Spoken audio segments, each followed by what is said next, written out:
Some people just really need to learn to shut up. Seriously, just stop talking. But no, they just keep going on and on about the most mundane crap. 100 words a minute and never really saying a thing. And oftentimes, to the detriment of people or alarms trying to pass on critical information. Like on September 11th, 1974, when a casual conversation in the cockpit led to the worst air disaster in Charlotte history. So, what happened? I'm Andrew, and this is History's a Disaster.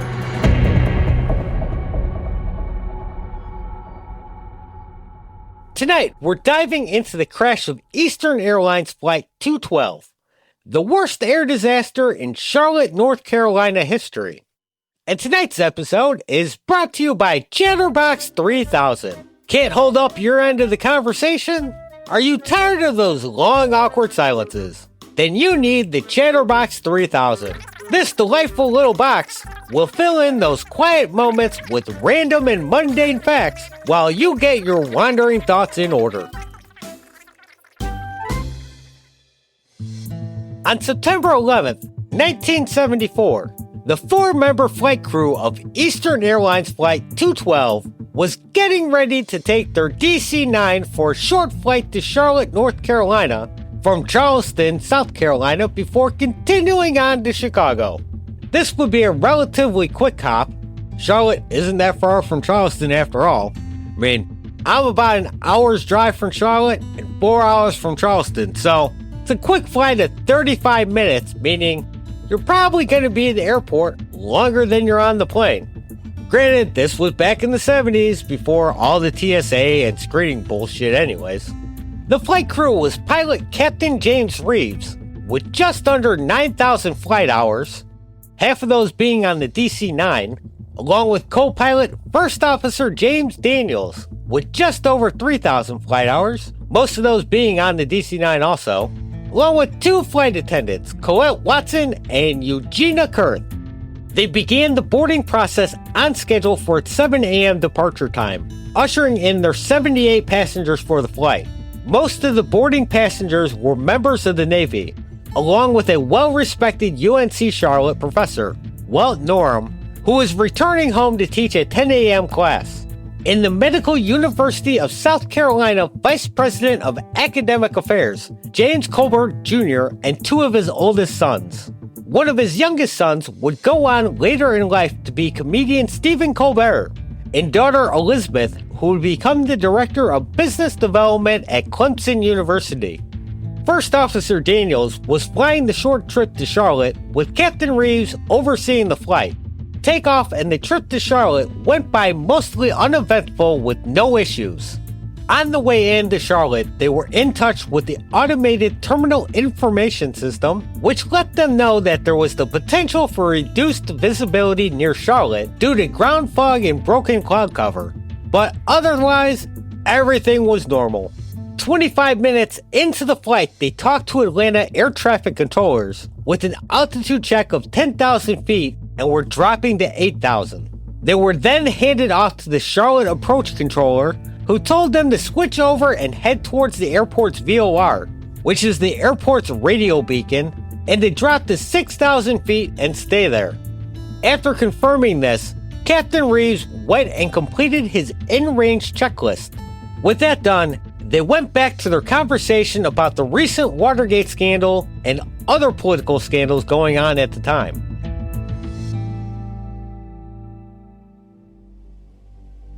As they talked and bullshitted around, the pilots turned left at 360 degrees, after which they were cleared to drop to 4,000 feet and turn again to a heading of 240 degrees. As they turned and talked the entire time, First Officer Daniels brought out the flaps to 15 degrees to slow the plane down. As they dropped down to 3,000 feet, the approach controller handed them over to the tower controller at Charlotte. Charlotte Tower let them know they were 5 miles from a point known as Ross Point intersection, and that they were now number 2 in line for landing. This Ross Point intersection is a final approach point about 10 miles out from the airport. As they got closer to Ross Point, they dropped down to 1,800 feet for the final approach to runway 36. As they flew onwards, talking and ignoring everything else around them, they looked around out the windows trying to see through the fog to locate the Sky Tower at Carowinds Amusement Park, which is a tall, easily recognizable landmark on their flight path. When they see it, they know they're close enough to drop their landing gear and get ready for landing. As they flew and looked around, an alarm tone started going off in the cockpit. An alarm they blatantly ignored that was trying to warn them their altitude had dropped to under 1,000 feet. Now, this altitude alarm was often viewed as more of an annoyance than anything by a lot of flight crews and was routinely turned off and ignored. In the foggy conditions, they paid no attention to their altitude as they were sinking lower and lower towards the ground. They just went about their business of trying to slow the plane down, since they were still going faster than they should have been, and preparing to land and letting the control tower know they were now at Ross Point intersection and got their landing clearance. As they got lower, treetops started popping up from the tops of the cloud banks. At 7:34, they broke through the cloud cover and realized how badly they fucked up. They tried desperately to pull the nose of the plane up, but it was far too late to be saved. The right wingtip smashed into a tree. Then the left wing took a hit. They made it another 500 feet before slamming into a cornfield. The battered plane continued to slide through the cornfield into a wooded area. The wings were ripped from the plane as it plowed in between trees. The fuselage broke into 3 large pieces as it skidded through the trees in separate directions, throwing passengers out before coming to a stop 1,000 feet later.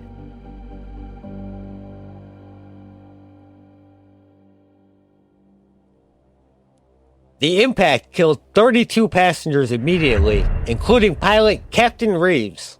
The 50 survivors of the impact were soon faced with more pressing concerns, as the spilled and leaking jet fuel on the ground and misting into the air burst into flames. Many of the unfortunate passengers were still trapped in the wreckage as the flames consumed it. Flight attendant Colette Watson, who escaped with barely a scratch, and passenger Frank Mihalek helped drag co-pilot Jim Daniels, with both his legs broken, out through an open cockpit window, saving his life. Several of the surviving passengers made it out through holes in the wall, while others died from smoke inhalation. After losing contact with Flight 212, Charlotte air traffic controllers could see smoke rising just to the south of the airport, rising above the ground fog. Air traffic controllers got the airport's firefighters rolling and on scene within 10 minutes of the crash. The area of the crash made it difficult to get there. However, all 14 survivors would be pulled out and taken to Charlotte Memorial Hospital within 45 minutes. It would take another 2 hours to get the blaze consuming the wreckage under control. Of the 14 survivors, 1 was uninjured, while 9 were sent home with only minor injuries. 4 were admitted to intensive care for extensive burns. 2 of them were both teenagers aged 17, both of whom later died from their injuries. 1 other burn victim survived, and the 4th died from his injuries a month after the crash, bringing the total death toll to 72. Among the dead were the UNC professor who was rushing to Charlotte for his 10 o'clock class, and James Colbert and his 2 sons. And just for reference, I know I'm fucking up the pronunciation of the last name. Stephen Colbert changed the pronunciation at some point, and I don't remember what the original was. But anyways, following the crash, the NTSB launched an investigation into the crash. Since the aircraft was planned to use Charlotte's runway 36 approaching from the southeast, the established approach procedures required the crew to do 2 turns while losing altitude before lining up with the runway. After completing the 2nd turn, they were supposed to maintain a minimum altitude of 1,800 feet and reach the airport's final approach fix, which was at Ross Point intersection. When they got to Ross Point, they were then supposed to come down until they reached the minimum decision altitude of the airport, which was 1,100 feet.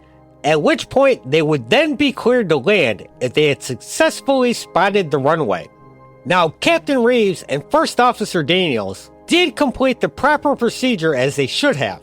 However, before reaching Ross Point, both pilots fucked up and caused the plane to come down further than the altitude that was required for them to maintain.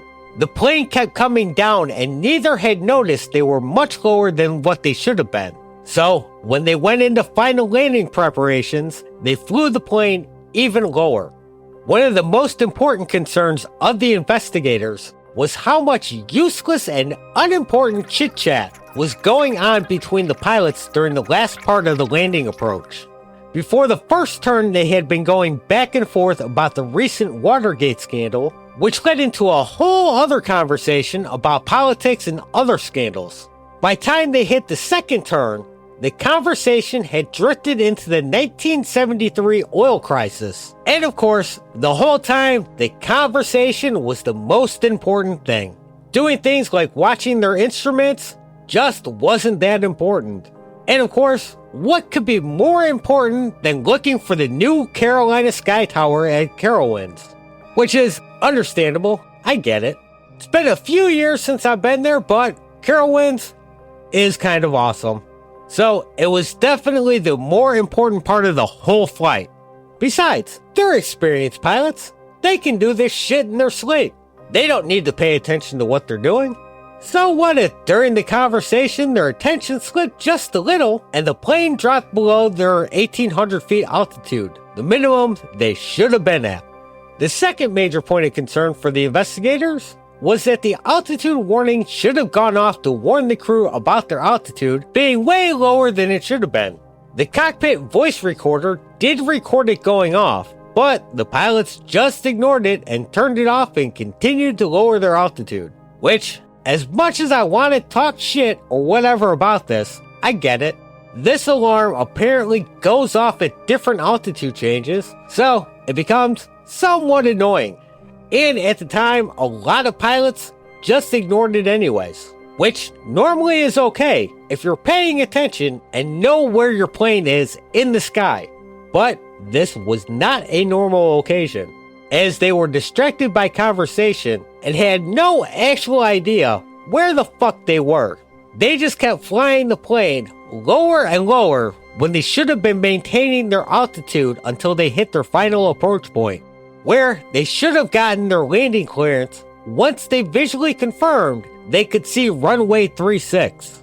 But once they seen that glorious sky tower, they were done for. They were absolutely transfixed by it. They spent too much time admiring it and not enough time monitoring their instruments. Since they were paying more attention to the tower and not their instruments, they completely missed the fact that they had dropped well below their 1,800 feet.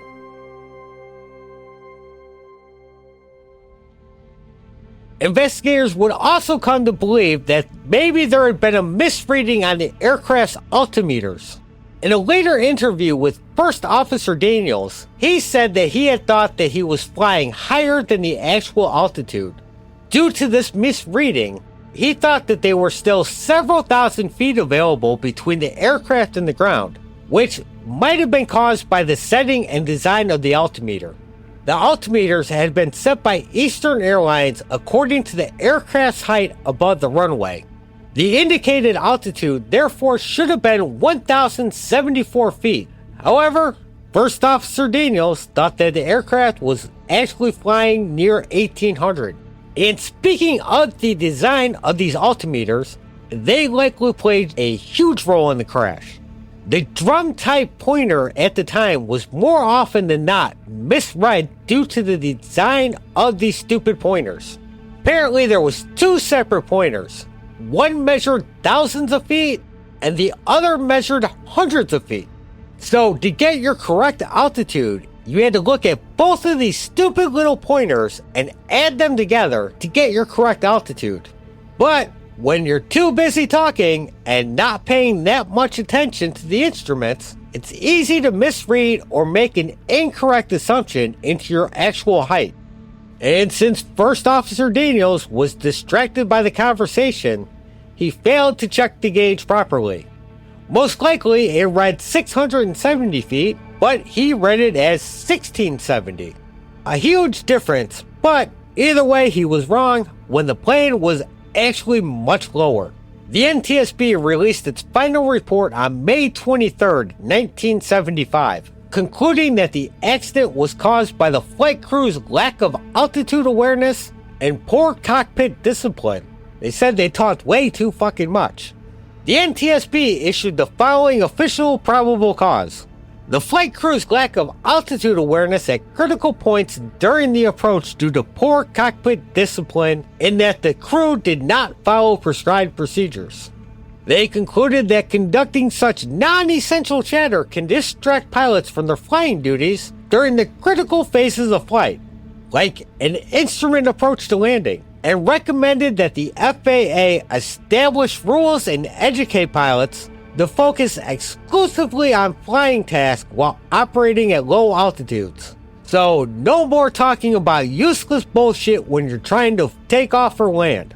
They also found that the crew's persistent attempts to visually identify the nearby sky tower may have further distracted and confused the flight crew.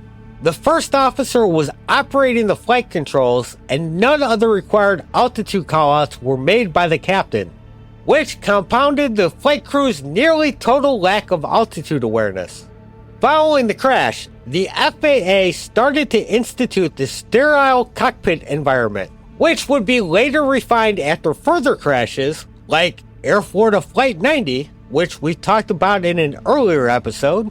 The rule was to be enforced during important phases of the flight, specifically during takeoffs and landings, and at any point the plane is below 3,000 feet. This rule meant that any time the plane was in any of those phases of flight, that any talk that was not absolutely essential to flying the plane was strictly forbidden. This FAA decision would eventually filter out and be enforced by most of the rest of the world. I believe we talked about it in the Bengal Flight 211 episode. Several lawsuits against Eastern Airlines were filed by family members of the victims, with compensation amounts of up to $22 million. They would eventually be awarded $5 million each. A decision that was appealed because Eastern Airlines felt that was they thought it was a bit excessive. They would eventually reach a settlement for an undisclosed amount out of court.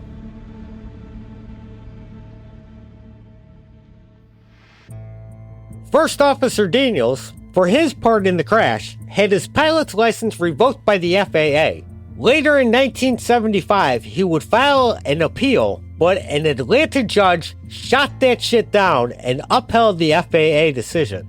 However, he would file a second appeal in 1976.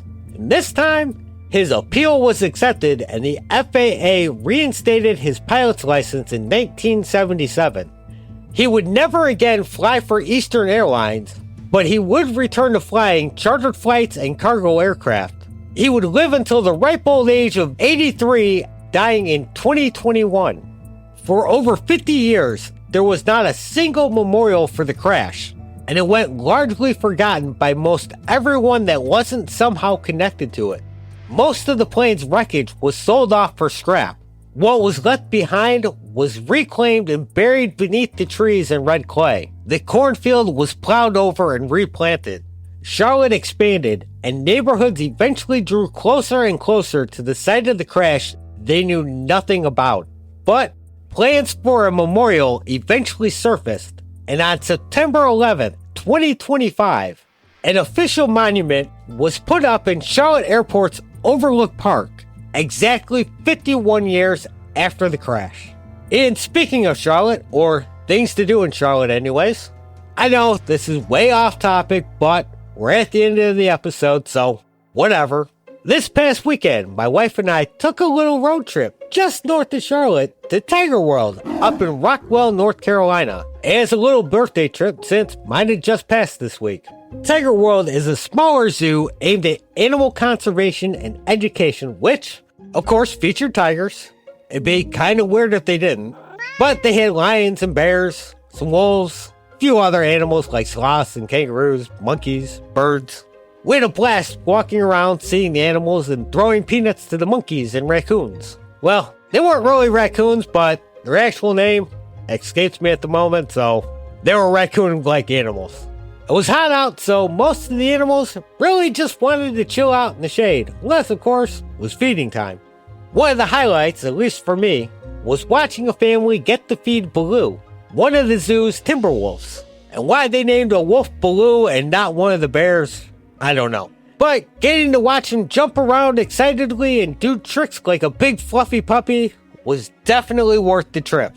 And of course, the even bigger highlight was getting to feed Vega, one of the female lions there. I think we actually fed her sister, but, well, I don't remember her name. I'm apparently bad with names, but whatever. We got to feed a lion steak. And of course, since the lion got steak, we had to go out afterwards and get our own. But either way, it was a good time. And since I record episodes typically a few weeks ahead, should have pics from the trip already up on the socials. And that was Eastern Airlines Flight 212. Thanks for listening, and if you liked the show, please consider leaving a rating or review on your app of choice. And you can reach out to the show at historiesofdisaster@gmail.com with questions, comments, or suggestions, as well as following the show on social media like Facebook, Instagram, TikTok, YouTube, whatever. And share the episode. Your friends will love it.